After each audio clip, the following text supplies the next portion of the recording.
Hello students, welcome to Unacademy, India's best and largest learning platform. This is Preeti, your chemistry teacher. Let's crack class 9 CBSE exam with Unacademy top educator, quality content and with great learning experience. तो आज हम पढ़ने जा रहे हैं atoms and molecule के बारे में एनसीईआरटी क्वेश्चंस करेंगे. So before that let me introduce my self. This is something about me. I did graduation from Kurukshetra University, and I have done masters in organic chemistry from Punjab University Chandigarh. मुझे 5 सालों का experience है teaching में, and I have mentored students for CBSE, ICSE, Olympiad and NTSE exam. So let us see how you guys can crack class 9 CBSE exam with India's largest learning platform, that is Unacademy. So for that you'll have to buy this subscription plan. आपको subscription plan लेना होगा, and you can access unlimited live and recorded courses. Let us see what will you get in this subscription plan. तो आपको daily live classes मिलेगा. It means you can chat with your educator, you can engage in discussion, you can ask your doubts. Answer polls भी होते हैं जो बहुत ही मज़ेदार होते हैं. आंसर पोल्स आपको इंस्टेंट आंसर देना होता है. You have to choose options from ABCD, जो भी ऑप्शंस होता है उसको चूज करके आपको इंस्टेंट पोल मिलता है, जिसपे आप मे भी ऑल ओवर इंडिया से जो भी बच्चे आते हैं, स्टूडेंट आते हैं, उनके साथ आप compete कर सकते हो. यानी आप देख सकते हो कि आप कितना आपको आता है और कितने लोग आपसे, कितने बच्चे आपसे आगे हैं या पीछे. आपको पूरा एक कॉम्पिटिशन की फीलिंग आती है, जो कि आप नॉर्मल ट्यूशन सेंटर पे या फिर आप जहाँ पे भी स्कूल में भी इनफैक्ट आपको वो फीलिंग नहीं आ सकती कंपटीशन की. सबसे इम्पॉर्टेंट चीज़ है स्ट्रक्चर्ड कोर्स. यस, आपको स्ट्रक्चर्ड कोर्स मिलता है एक ही जगह पे, जो बेस्ट एजुकेटर प्रिपेयर करते हैं आपके लेटेस्ट एग्जाम सिलेबस के अकॉर्डिंग. जैसे कि आपको पता है 9-10 का इस बार सिलेबस चेंज हुआ है, सो उसके अकॉर्डिंग ही आपको कोर्स मिलता है. आपको लाइव टेस्ट एंड क्विज मिलेंगे, means you can evaluate your preparation. मैंने हमेशा आपको बताया है, जो भी स्ट्रैटेजी वीडियोस होती है, कि तैयारी करना बहुत ज़रूरी है, उसके साथ अपनी परफॉर्मेंस को एनालाइज करना, इवेलुएट करना बहुत ही ज़रूरी होता है. उससे आपको अपना एरिया पता चलता है कि आप किस चीज़ में वीक हैं, किस में आप स्ट्रॉन्ग हैं. उस हिसाब से आप अपनी प्रिपरेशन करेंगे तो आपके लिए बहुत फ़ायदेमंद होगा. ठीक है, डिटेल एनालिसिस मिलता है आपकी परफॉर्मेंस का. ये है सब्सक्रिप्शन प्लान का बेनिफिट. ठीक है, जो नॉर्मल क्लासेस में नहीं मिलता आपको. And last but not least, you will get unlimited access. आपको अनलिमिटेड एक्सेस मिलेगा. जितने भी लाइव एंड रिकॉर्डेड कोर्सेज है उसको आप देख सकते हो अपने कंफर्ट जोन में, यानी घर बैठे ही. जैसे आपको पता है आज के टाइम अभी जो है, ये साल पूरा ऐसे ही निकलने वाला है लॉकडाउन में, और आप ट्यूशन्स वगैरह नहीं जा सकते. सो ऑनलाइन या डिजिटल प्लेटफॉर्म बेस्ट है इस समय आपकी पढ़ाई को कंटिन्यू रखने के लिए. तो ये लाइव क्लासेस हैं, ये आपके टॉप एजुकेटर्स हैं जिनके साथ आप एंगेज हो सकते हो. प्लस कोर्स में जो आपको लर्निंग प्लेटफॉर्म है, प्लस कोर्स का एक्सपीरियंस ले सकते हो with your top educators. So comprehensive syllabus मिलेगा. कॉम्प्रिहेंसिव सिलेबस में 5 सब्जेक्ट जो आपके मेन सब्जेक्ट्स हैं, that is English, Hindi, maths, science and SST, वो सब मिलेगा आपको. और इसमें जो सबसे इम्पोर्टेंट है, जो मुझे पसंद है, वो है इंग्लिश एंड हिंदी. जो लैंग्वेज की सब्जेक्ट होते हैं वो जनरली हम लोगों का कुछ ना कुछ वीक होता है. किसी का इंग्लिश वीक होगा, किसी का हिंदी वीक होता है. सो जनरली जो ट्यूशन है उसमें आपको ग्रामर पोर्शन ही करवाया जाता है, बट अनअकैडमी पे आपको literature part, that is Kshitij, जो हिंदी में है, एंड इंग्लिश में लिटरेचर वर्कबुक होता है, वो भी इंक्लूड है इस प्लान में, सब्सक्रिप्शन प्लान में. This is our official Telegram channel. जल्दी से ज्वाइन कर लो टेलीग्राम चैनल को. क्वेस्ट 9 CBSE के नाम से आपको टेलीग्राम ऐप डाउनलोड करना पड़ेगा. उसमें you have to type this URL. ठीक है, और आप जो चैनल है उससे आप जुड़ सकते हैं. उसका फ़ायदा क्या है, आपके जो भी एजुकेटर है, जिनको भी आप फॉलो करते हो, उन सब की डिटेल वीडियोस का नोटिफिकेशन आपको इसमें भी मिलेगा, इस ग्रुप पे मिलेगा. ठीक है, तो बात कर लेते हैं क्या प्राइस है सब्सक्रिप्शन प्लान का. बहुत ही रीजनेबल प्लान है, सबके लिए है ये प्लान. तो आपको 12 मंथ्स का प्लान लेना है, वो ही मैं प्रेफर करूँगी, बिकॉज आपको पूरा साल ही पढ़ना है. तो 12 मंथ्स का प्लान लें. 1 मंथ का वैसे भी बहुत कॉस्टली पड़ता है. तो 12 मंथ्स का प्लान है, वो 12,500 का है. अगर आप इसको ब्रेक डाउन करते हैं तो 1,042 रुपीज़ का आपको पर मंथ का पड़ता है. बट अगर आप मेरा कोड लगाते हैं, that is PREETI Preeti code लगाते हैं आप, तो आपको 10% का डिस्काउंट मिलता है। यानी ये यही सेम प्लान आपको मिलेगा 11,250 में, एंड वो ब्रेक डाउन होके 938 रुपीज का पड़ता है। सो बहुत ही रीजनेबल है, अफोर्डेबल है आपके लिए। 5 सब्जेक्ट 938 में, बहुत ही अच्छी डील है। तो जल्दी से सब्सक्रिप्शन प्लान लें और मेरा कोड लगाना ना भूलें, दैट इज PREETI। ठीक है, सो अब हमें बात करनी है एनसीईआरटी के क्वेश्चंस की। एटम्स एंड मॉलिक्यूल हमारा चैप्टर है, थर्ड चैप्टर है केमिस्ट्री का, क्लास 9 का। तो हम डिटेल में एनसीईआरटी की जो क्वेश्चन है वो करेंगे। और अभी थोड़ा सा प्रॉब्लम चल रहा है, सो हम लाइव सेशन नहीं ले सकते, सो हम अभी रिकॉर्डेड सेशन ही कर रहे हैं। तो आपको जो भी प्रॉब्लम हो, जो भी आपको क्वेश्चन समझ में ना आया हो, जो भी फीडबैक देना है, वो आप कमेंट सेक्शन में दे सकते हैं। तो let us start this session. Atoms and molecule बहुत ही अच्छा चैप्टर है और बहुत ही इंपॉर्टेंट चैप्टर है, स्पेशली आपकी 9th क्लास और आपकी 10th और आगे की क्लासेस के लिए। ठीक है, तो ध्यान से करना है। So first question is, in a reaction 5.3 gram of sodium carbonate reacted with 6 gram of ethanoic acid, 5.3 gram sodium carbonate. So sodium का कार्बोनेट है, सपोज करो आपको फॉर्मूला नहीं पता क्योंकि वो आगे आएगा फॉर्मूला, बट मैं आपको बता देती हूँ। Sodium carbonate is Na2CO3। ये है 5.3 gram and 6 gram you have to take ethanoic acid. Ethanoic acid आपको मिल है, आपके पास अवेलेबल है 6 ग्राम, और ये रिएक्ट करते हैं। This is acid and this is base. Metal carbonate है, एसिड के साथ रिएक्ट करता है, सो मेटल सॉल्ट और carbon dioxide gas and water मिलता है हमें एज अ प्रोडक्ट। तो आपको मिल रहा है प्रोडक्ट में 2.2 gram of CO2,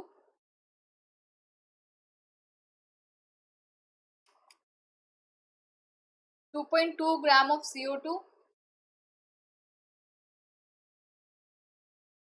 0.9 gram of water and sodium ethanoid, this is metal salt. 3 product मिल रहे हैं आपको। सोडियम इथेनॉइड ये आपको मिल रहा है 8.2 ग्राम।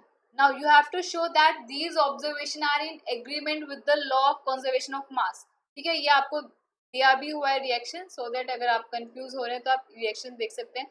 दिस इज जो लेफ्ट हैंड साइड में है उसको हम क्या बोलते हैं, रिएक्टेंट, एंड जो आपको गिव्स के बाद, ये एरो के बाद जो मिलता है, this is called product, right hand side में। ठीक है, so what law of conservation of mass is, it states that total mass of reactant should be equal to total mass of product. Total mass of reactant is always equals to total mass of product. जो आप reactant में मास लेंगे उसका total जो होगा वो और product का मास वो इक्वल होना चाहिए। फॉर्म चेंज हो सकता है, जैसे सोडियम कार्बोनेट और इथेनोइक एसिड है बट यहाँ कुछ और मिला, ये हो सकता है, but mass will remain conserve. तो ये लॉ दिया था एंटोइन लॉरेंट लेवोइजियर ने। ठीक है, उनको फादर ऑफ मॉडर्न केमिस्ट्री भी बोला जाता है। उन्होंने बोला था mass can neither be created nor be destroyed. It means total mass of reactant और total mass of product equal होगा हमेशा। सो जस्ट शो कर दो आप, रिएक्टेंट का मास कितना होगा, 5.3 प्लस 6, 11.3 ग्राम है रिएक्टेंट का मास। लेट अस सी प्रोडक्ट का मास कितना है। सो 0.9, 2.2 and 8.2,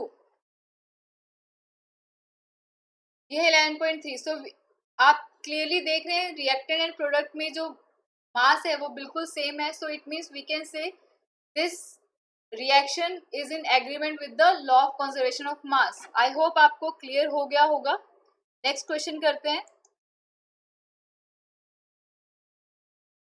So next question is, hydrogen and oxygen combine in the ratio of 1:8 by mass. Hydrogen और ऑक्सीजन वाटर बनाने के लिए 1:8 रेशियो में कंबाइन होता है। लॉ ऑफ डेफिनेट प्रोपोर्शन हमने पढ़ा था, उसमें एग्जाम्पल था। What mass of oxygen gas would be required to react completely with 3 gram of hydrogen gas? 3 ग्राम आपके पास हाइड्रोजन गैस है और हमें पता है हाइड्रोजन और ऑक्सीजन का रेशियो हमेशा 1:8 होता है। तो बताओ अगर हाइड्रोजन 3 ग्राम होगा तो ऑक्सीजन कितना लेंगे। बेसिक मैथ्स है इसमें। अगर 3 पार्ट हाइड्रोजन के लिए है तो क्या हम ले कि रेशियो आ जाए 1:8। सो ऑक्सीजन हम कितना लेंगे, 24 ग्राम। देख लो आप, 3/24 it comes out 1:8, so ratio same है। इट मीन्स हमें 24 ग्राम क्या लेना है, ऑक्सीजन गैस, ठीक है, so that law of definite proportion satisfy हो। So next is, which postulate of Dalton atomic theory is the result of the law of conservation of mass? Dalton थे, Dalton की atomic theory थी जो उन्होंने law of chemical combination, law of chemical combination में क्या आता है, law of conservation of मास और लॉ ऑफ डेफिनेट प्रोपोर्शन, इनको कंबाइन करके हम बोलते हैं लॉ ऑफ केमिकल कॉम्बिनेशन।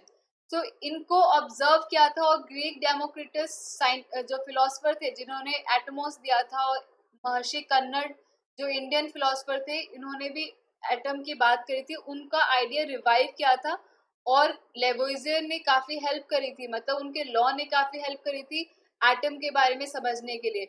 सो उन्होंने कुछ पोस्टुलेट्स दिए थे after studying the law of conservation of mass and law of definite proportion, उन्होंने अपनी कुछ पोस्टुलेट्स दिए थे। तो इसने बोला है कि कौन सा पोस्टुलेट है जो लॉ ऑफ कंजर्वेशन ऑफ मास को सेटिस्फाई करता है। अभी हमें पोस्टुलेट देखेंगे। दूसरा क्वेश्चन भी डाल्टन एटॉमिक थ्योरी से रिलेटेड है, तो सबसे पहले हम डाल्टन एटॉमिक थ्योरी देख लेते हैं क्या है। तो this is atomic theory, Dalton atomic theory बोला जाता है इसे। तो उन्होंने 5-6 पोस्टुलेट्स दिए थे। First is matter is composed of atom, जो भी मैटर है, matter is anything which occupy space and has some mass, तो वो किसका बना होता है, छोटे छोटे पार्टिकल्स का बना होता है, एंड ये पार्टिकल्स को क्या बोला था, एटम, ठीक है। तो पहला उन्होंने बोला कि मैटर जो है छोटे छोटे पार्टिकल्स का बना है, एटम का बना है। फिर उन्होंने बोला atom of given element have identical property, atom of same element, ठीक है, सेम एलिमेंट है। फॉर एग्जाम्पल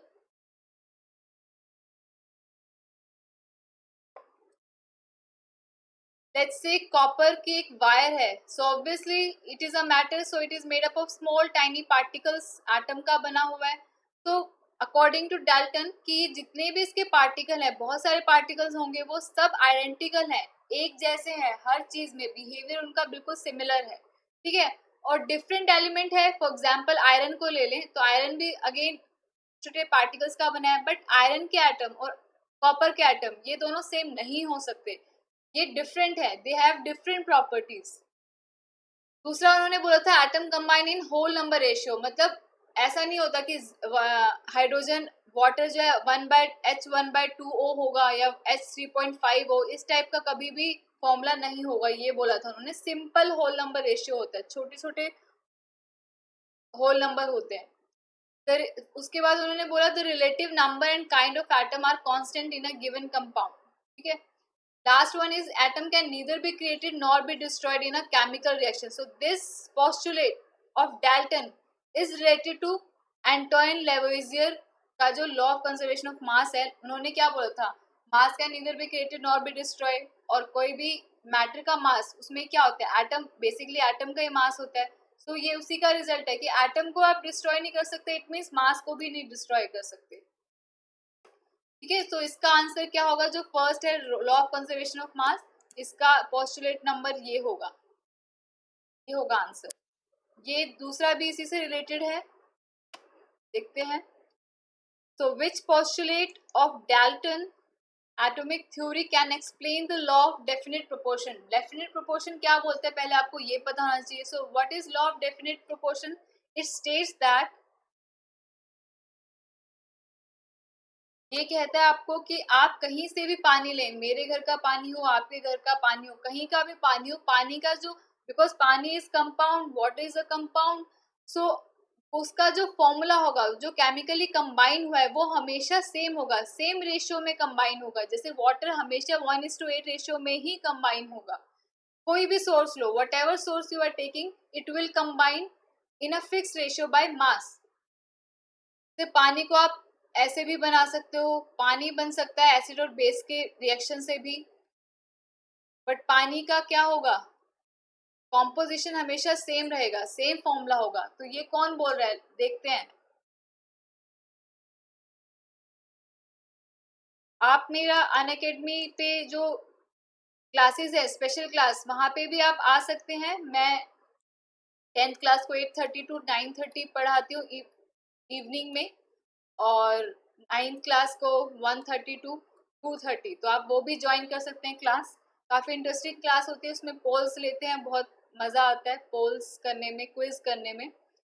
तो क्वेश्चन इज डाल्टन का डेफिनेट प्रोपोर्शन, इनमें से कौन रिलेट कर सकता है डाल्टन के एटॉमिक थ्योरी और डेफिनेट प्रोपोर्शन में? सो इसका होगा the relative number and kind of atoms are constant in a given compound. एक कंपाउंड में जो नंबर है एटम का वो हमेशा कांस्टेंट रहता है। फॉर एग्जांपल आप वाटर, तो हमने बहुत बार एग्जांपल ले लिया, सॉल्ट देख लेते हैं। कॉमन सॉल्ट का एग्जांपल क्या होता है? जो आपके घर में नमक होता है, इट इज अ कंपाउंड। तो इसका कॉम्पोजिशन होता है सोडियम क्लोराइड। तो ये कहीं से भी नमक लो, कोई भी नमक होगा वो हमेशा NaCl ही रहेगा, ठीक है, कॉमन सॉल्ट की बात करूं। सिमिलरली HCl है, वो हमेशा HCl का फॉर्मूला यही रहेगा, चेंज नहीं होगा, ठीक है, कांस्टेंट रहेगा। जितने भी एटम्स होंगे उसमें जो भी नंबर होगा। तो ये किसको रिलेट करता है? It is relatable to definite proportion, law of definite proportion. तो यही आंसर होगा। ये पोस्टुलेट जो है वो एक्सप्लेन करता है definite proportion, and definite proportion, this law was given by Proust. That is why law of definite proportion is also known as Proust law. I hope आपको समझ में आ रहा होगा। समझ में आ रहा हो तो वीडियो लाइक कर देना, सब्सक्राइब कर लेना चैनल, और कमेंट भी कर देना। तो next question is define the atomic mass unit AMU, atomic mass unit. अब तो हम नहीं लेते AMU, यूनिफाइड मास होता है। तो एटॉमिक मास यूनिट क्या होता है? हमने एटम का एक रिलेटिव मास लिया हुआ है। So one atomic mass unit is related to 1/12 of carbon, one mass of 1/12 of atom of carbon 12। C12 क्या है? आइसोटोप है। इसका एटम का 1/12 मास जो हम लेते हैं वो है atomic mass unit. Next question बहुत ही इजी सा क्वेश्चन है। Why is it not possible to see an atom with naked eyes? हम अपनी नेकेड आई से एटम को क्यों नहीं देख सकते? क्यों? बिकॉज उसके पार्टिकल बहुत ही स्मॉल है, माइक्रोन, बहुत ही स्मॉल यूनिट है उसकी। सो बहुत ही स्मॉल साइज है, स्मॉल साइज है तो आप उसको नहीं देख पाओगे नेकेड आईज से, ठीक है। नेक्स्ट अब आ गया है जो मेन पार्ट है एटम्स एंड मॉलिक्यूल का, दैट इज फॉर्मूला वाला आपका पार्ट। ये बहुत ही इंपॉर्टेंट है एंड इसको आपको बहुत ही अच्छे से करना है। अगर आपने ये चीज छोड़ दी, जो बच्चों को बहुत ज्यादा इरिटेटिंग सी लगती है, उनको नहीं समझ में आता कई बार, तो वो छोड़ देते हैं। वो उसका मिस्टेक आपको रियलाइज होता है जब आप 10th में जाते हो। उसमें रिएक्शन ही रिएक्शन है, फॉर्मूलाज ही फॉर्मूलाज है केमिस्ट्री में। तो वहां पे आपको समझ में नहीं आता, आप सोचते हो रिएक्शंस रट लें, हम नहीं पाते, आप वो गलत हो जाता है, तो फिर रियलाइज होता है। सो प्लीज इस पार्ट को जरूर अच्छे से ध्यान से करना। So we have to write down formula of, formula बताना हमें। So first is sodium oxide. Formula हम कैसे लिखते हैं? With the help of valence electron. Valence electron के लिए हमें क्या पता होना चाहिए? इलेक्ट्रॉनिक कॉन्फ़िगरेशन, ठीक है। सो सोडियम ऑक्साइड, सबसे पहले हमें सिंबल पता होना चाहिए। मैंने आपको पहली क्लासेस में भी बोला है 1 to 20 आपको एनी हाउ करना ही होगा, पीरियोडिक टेबल में से याद करना होगा 1 to 20 serial wise and with the symbol, symbol भी याद रखना है, ठीक है। तो sodium oxide, sodium is Na and oxide is your oxygen. Oxygen जो नेगेटिव नॉन मेटल मेटल के जो आयंस होते हैं उनको हम आइड लगा दे देते हैं। जैसे फ्लोरीन का आयन है तो फ्लोराइड बोल देंगे, क्लोरीन का आयन है तो क्लोराइड बोलते हैं, ठीक है। उसी तरह ऑक्सीजन का आयन है तो ऑक्साइड बोल देते हैं। तो सोडियम की वैलेंसी होती है 1 एंड ऑक्साइड आयन की वैलेंसी है 2। सो क्रिस क्रॉस, तो फॉर्मूला क्या होगा? Na2O, ठीक है। Next is aluminium chloride. So aluminium का सिंबल है Al and chlorine is your Cl। So aluminium का वैलेंसी होता है 3, 283, बिकॉज इसका एटॉमिक नंबर है 13 एंड क्लोरीन का होता है 1। So formula will be AlCl3। Next one is sodium sulphide. So sodium is Na and sulphide is your sulphur. Error है इसमें सल्फाइड, ठीक है, क्योंकि सल्फर नॉन मेटल है एंड मेटल, नॉन मेटल का जो आयन होता है उसमें हम आइड लगा देते हैं। तो सोडियम का वैलेंसी 1 होगा एंड सल्फर का वैलेंसी है 2, देन क्रिस क्रॉस, तो फॉर्मूला हो जाएगा Na2S। Last one is magnesium hydroxide. So magnesium is Mg, metal है, and hydroxide is a polyatomic ion, जो आगे क्वेश्चन भी आएगा।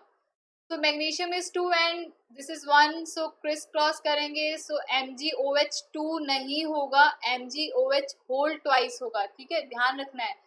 2 जो है वो O के साथ भी H के साथ भी है, OH2 लिखोगे तो गलत हो जाएगा, ये स्टार्टिंग में बच्चे बहुत गलती करते हैं। OH2 नहीं लिखना, OH whole twice लिखना है, बिकॉज दोनों के पास ही वो 2 गया है, ठीक है।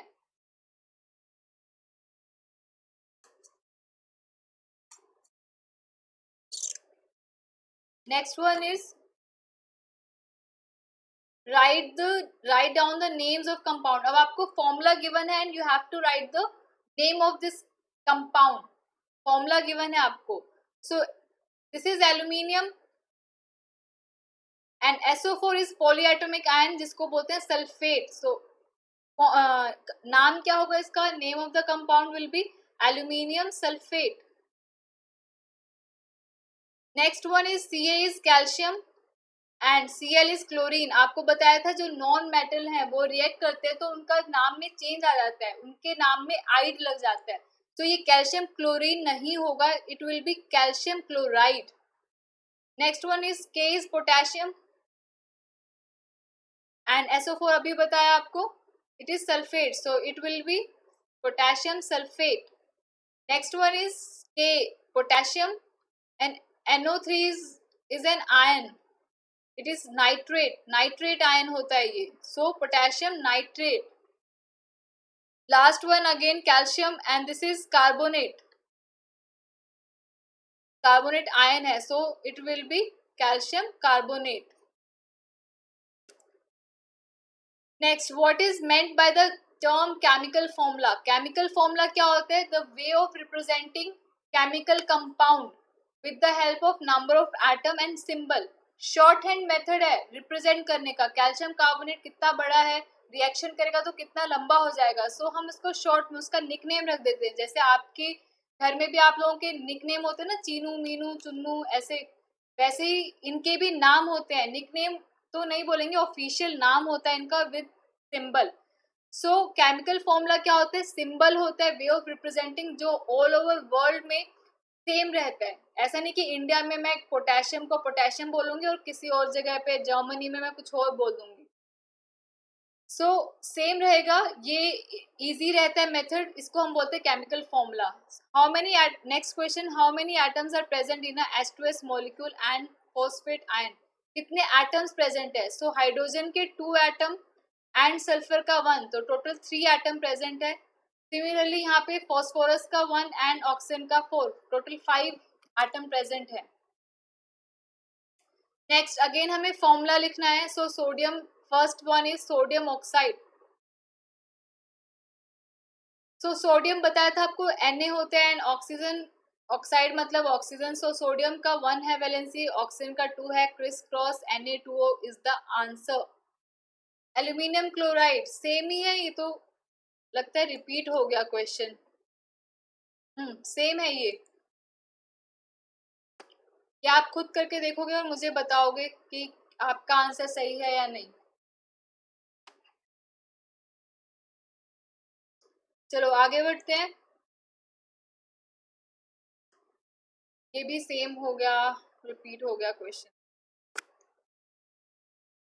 Next, calculate the molecular mass. Molecular मास क्या होता है, जितने भी मॉलिक्यूल हैं किसी भी फॉर्मूले में उसका हम कलेक्टिव मास लेते हैं, that is called molecular mass. एक मॉलिक्यूल हो गया ये, 1 molecule of H2, 1 molecule of O2, H क्या है, एटम है, ठीक है, तो वो एटॉमिक मास हो जाएगा। तो हाइड्रोजन का 1 होता है, 1 ग्राम लेते हैं हम, तो 2 हाइड्रोजन के एटम का कितना होगा, मैथ्स है इसमें, 2 ग्राम। सिमिलरली ऑक्सीजन, 1 ऑक्सीजन एटम का क्या होता है मास, is 16 grams, so O2 will be 16 into 2, that is 32 gram। Next is Cl2, भी ऐसे ही करना है, Cl का मास होता है 35.5। आप मुझे कमेंट करके बताएंगे कि Cl2 का मास क्या होता है, क्या होगा। नेक्स्ट वन इज CO2, तो कार्बन इज 12 ग्राम, ठीक है। इसमें थोड़ी बच्चे गलती करते हैं कि वो एटॉमिक नंबर ले लेते हैं, आपको एटॉमिक नंबर नहीं लेना है, you have to take atomic mass. So carbon is 12 gram and oxygen is your 16 gram, O2 क्या होगा 32। तो प्लस कर दो, कितना आ जाएगा 44 ग्राम CO2 का mass, molecular mass. Next one is C2H6। C2H6 का क्या नाम है ऑफिशियल, ये आप मुझे कमेंट करके बता सकते हैं। C2H6 का ऑफिशियल नाम क्या है? तो C आपको बताया था 12 ग्राम है, बट ये 2 है, 2 एटम है तो 2 से मल्टीप्लाई करेंगे। सिमिलरली H6, 6 हाइड्रोजन के एटम है, एक हाइड्रोजन का एटम 1 होता है, तो इनको टोटल प्लस कर दो तो 24 + 6 क्या आ जाएगा 30 ग्राम C2H6 का मास। सिमिलरली C2H4 भी होगा, आप ये घर पे प्रैक्टिस करेंगे। NH3 बता देती हूँ। तो नाइट्रोजन का मास होता है 14 एंड हाइड्रोजन इज 3। एक का 1 होता है तो 3 का भी 3 होगा, 14 + 3 होगा 17 ग्राम। ठीक है। Next is CH3OH, methyl alcohol होता है इसका नाम। तो C आपको बताया था कार्बन का 12 होता है, 3 हाइड्रोजन है, so 3 gram. Oxygen is 16 and hydrogen is again 1। तो प्लस कर लो इसको, टोटल कर लो 3 + 1 4, 16 + 4 20, 20 + 12 32 ग्राम इज द आंसर। ठीक है, आई होप आपको समझ में आ गया होगा। नहीं आया तो आप मुझे कमेंट कर सकते हैं, बता सकते हैं क्या समझ में नहीं आया, तो मैं नेक्स्ट लेक्चर में आपको दोबारा समझा दूंगी। तो जो बड़े बड़े एटम होंगे उनका आपको मास ऑलरेडी गिवन होगा, जैसे जिंक है उसका मास आपको दिया होगा। ठीक है, जिंक हो गया, फॉस्फोरस हो गया, बेरियम, तो उसके लिए घबराने की जरूरत नहीं है। बट 1 to 20 तक आपको याद होना चाहिए atomic mass as well as atomic number. तो zinc oxide, zinc is 65 and oxygen is your 16 gram. So plus कर लो, क्या आ जाएगा answer 81 U, unified mass. Similarly Na2O, 2 Na का एटम ले लो एंड 1 ऑक्सीजन का एटम, ये टोटल मास है, इसको देख लो कितना होगा। सो 1 Na क्या होता है 23 U, तो 2 Na कितना होगा, प्लस ऑक्सीजन इज 16, तो 62 U is the answer. Last K2CO3। तो K2CO3, K का मास है आपका 39, 2 K है, सो 2 × 39 plus carbon is 12 and oxygen, एक का ऑक्सीजन 16 होता है, सो 3 एटम्स का कितना होगा 16 × 3। अब देख लो 2 9 18, 2 3 6 7, 12 प्लस 48 को प्लस कर लो आप।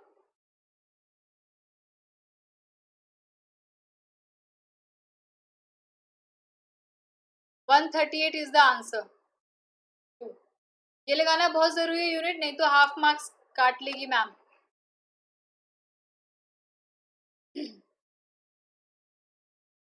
नेक्स्ट, ये एक्सरसाइज के क्वेश्चंस हैं। ठीक है, आई गेस एक्सरसाइज की है।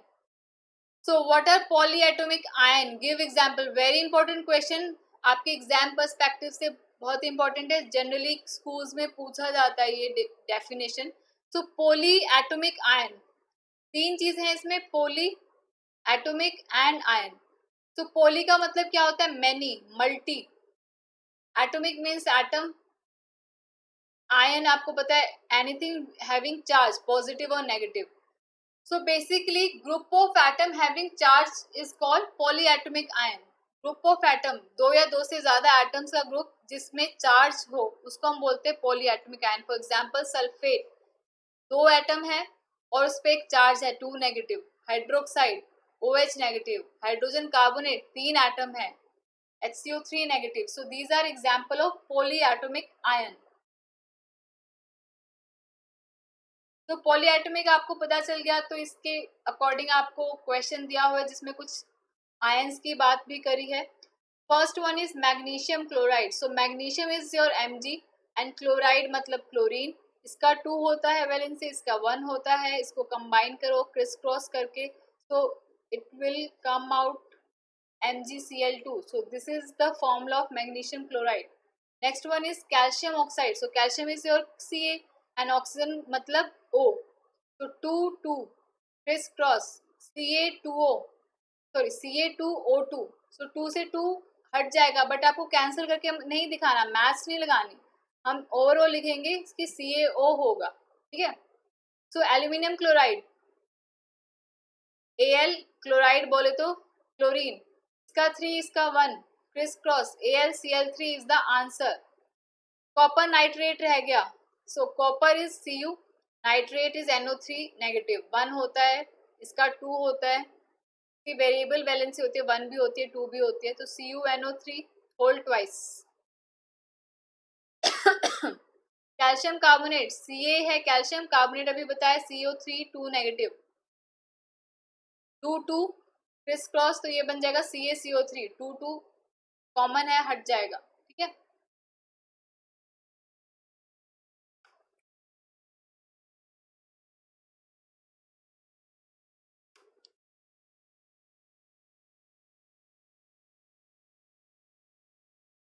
Next, give the names of the element present in the following compound. ये अलग अलग कंपाउंड है, इसमें आपको बताना है कौन कौन से एलिमेंट्स प्रेजेंट है, ठीक है। तो first one is quick lime, बहुत बार बताया आपको क्विक लाइम के बारे में। Quick lime, slate lime, limestone. Quick lime is your calcium oxide, so इसमें कौन कौन से एलिमेंट है, कैल्शियम एंड ऑक्सीजन। एक होता है स्लेट लाइम, ये भी कर लो, slate lime is calcium hydroxide, ठीक है, तो उसमें होता है calcium oxygen and hydrogen. Then एक होता है लाइमस्टोन, तो लाइमस्टोन क्या होता है, कैल्शियम कार्बोनेट, सो इसमें होता है calcium carbon and oxygen.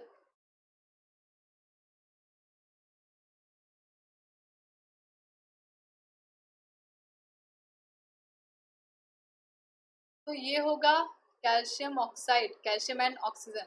Hydrogen bromide, hydrogen is your H and bromide मतलब ब्रोमीन, HBr, इसका भी 1 होता है, इसका भी 1 होता है, तो HBr होगा इसका फॉर्मूला। सो कौन कौन से एलिमेंट प्रेजेंट है, हाइड्रोजन एंड ब्रोमीन।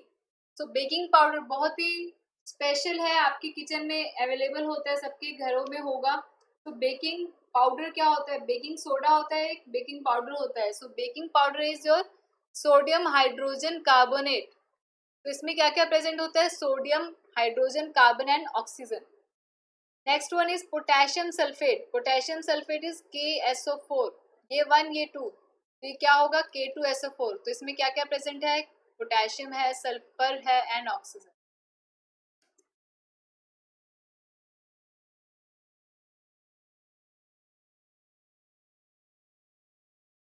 चलो थोड़ा सा बच्चा जल्दी से कर लेते हैं। Calculate molar mass, molar mass calculate करना है। मोलर मास और नॉर्मल मास में क्या फर्क है, मोलर मास में ग्राम पर मोल, एक ग्राम पर मोल हम यूनिट लिखते हैं, ठीक है, वो बिल्कुल सेम होता है मॉलिक्यूलर मास के जैसा। So ethyne 2 carbon atom and 2 hydrogen, इन दोनों इन सब का मास आप देख लो क्या होगा। एक कार्बन का कितना होता है 12, एक हाइड्रोजन का कितना होता है 1, तो 24 + 2 कितना आ गया 26 ग्राम पर मोल। S8 जो सल्फर है वो नेचर में सल्फर की फॉर्म में नहीं एग्जिस्ट करता, वो सल्फर के 8 एटम के फॉर्म में एग्जिस्ट करता है, S8 की फॉर्म में एग्जिस्ट करता है, ठीक है, पॉली एटॉमिक है। तो एक सल्फर का मास होता है 32, तो 8 सल्फर का कितना होगा 256 ग्राम पर mole is the answer. P4 phosphorus exist करता है नेचर में टेट्रा एटॉमिक के फॉर्म में। तो एक फॉस्फोरस का मास होता है 31, ऑलरेडी गिवन है, तो 4 का कितना होगा 124। Last, second last, hydrogen chloride, hydrogen is 1 and chlorine is 35.5, तो कितना हो गया 36.5, easy PG. Nitric acid HNO3, hydrogen is 1, nitrogen is 14 and आपको ऑक्सीजन का तो अब याद ही हो गया होगा, ऑक्सीजन इज 16, तो 3 का कितना होगा 48, प्लस कर लो इन सबको।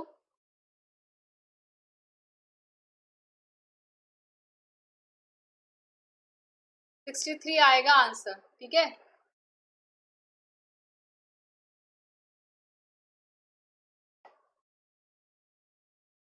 कन्वर्ट इनटू मोल, मोल कॉन्सेप्ट बहुत ही इंपॉर्टेंट है, बहुत ही जबरदस्त इंटरेस्टिंग चैप्टर कॉन्सेप्ट है मोल कॉन्सेप्ट। टॉपिक बहुत ही अच्छा है आपके, अगर आप पीसीएम या पीसीबी लेना चाहते हो 11th-12th में तो ज़रूर करना है आपको, ये छोड़ना नहीं है किसी को भी। सो मोल में कन्वर्ट करने का जो फॉर्मूला है वो है मोल। ये जो मोल होता क्या है, एटॉमिक मास, मॉलिक्यूलर मास, इसके लिए आप अलग वीडियो है एक, वो देखेंगे जो आने वाले टाइम पे मैं वीडियो अपलोड करूंगी चैनल पे, तो वो आपको देखना है डिटेल में मोल कॉन्सेप्ट समझने के लिए।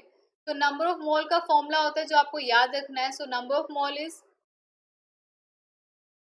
गिवन मास, अगर मास दिया है तो मास की टर्म्स में निकालना है, गिवन मास अपॉन मोलर मास। ठीक है, तो अब देखो इस फॉर्मूले से आप हमें ये तीनों सम सॉल्व करना है। तो नंबर ऑफ मोल्स निकालना है, एन मान लेते हैं। गिवन मास कितना गिवन है, 12 ग्राम। तो 12 ग्राम upon oxygen gas, oxygen gas मतलब O2, O2 का क्या होता है मास, 32 ग्राम। तो 12 अपॉन 32 कितना आ गया,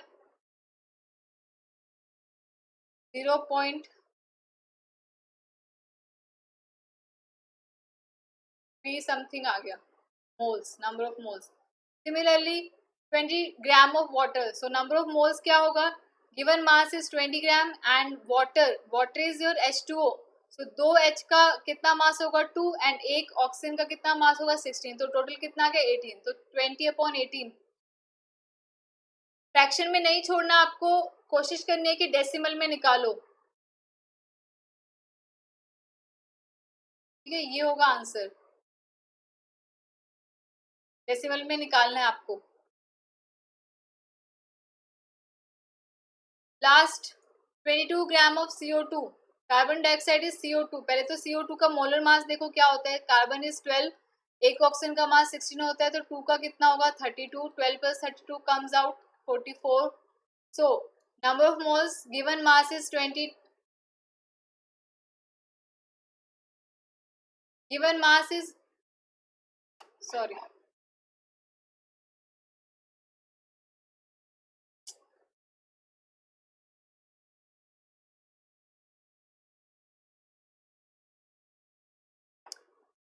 given mass is 22,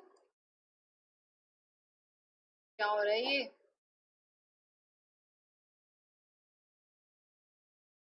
given mass is 22 gram and हमने मॉलिक्यूल जो इसका मोलर मास है वो निकाल लिया, it is 24, 21 upon 22 upon 44 is 1/2 यानी 0.5 मोल्स आ गए हैं आंसर।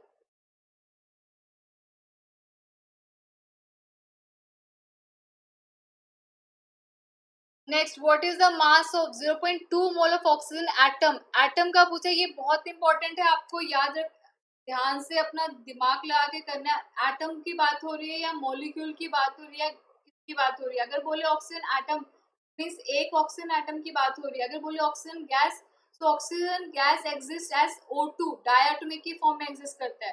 फॉस्फोरस एटम बोले तो P होगा, फॉस्फोरस मॉलिक्यूल बोले तो P4 लेंगे। ठीक है, तो मास बताने सेम फॉर्मूला लग जाएगा, n is equal to given mass upon molar mass. अब आपको क्या है, मास मोल दिया है, गिवन मास बताना है। तो नंबर ऑफ मोल्स है 0.2, गिवन मास हमें नहीं पता, मोलर मास ऑक्सीजन एटम का O का कितना होगा 16, x कितना आ गया 0.2 into 16, 3.2 is the answer. Next, 0.5 moles of water molecules, so number of moles is given 0.5 and water का मास हमें निकालना है, and water का molar मास कितना होता है H2O, हमने पहले भी किया है, 2 plus 16 that is 18 ग्राम, तो अपॉन में 18 आ जाएगा, क्रिस क्रॉस x कितना आ जाएगा, ये मैथ्स है total, 0.5 into 18, 9.0 is the answer. 0.5 मोल है, बहुत इजी सी बात है, 0.5 यानी आधा है, एक मोल में कितना होता है 18 ग्राम, तो आधे में कितना होगा 9 ग्राम।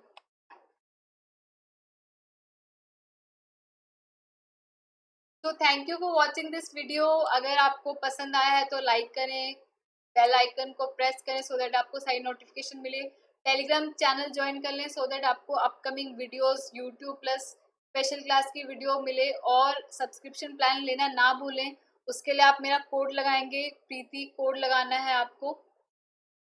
ताकि आपको 10% का फर्दर डिस्काउंट मिल जाए। So I hope you enjoyed this lesson. अगर अच्छा लगा है तो कमेंट करना है, शेयर करना है अपने फ्रेंड्स के साथ। Take care, have a good day, bye bye.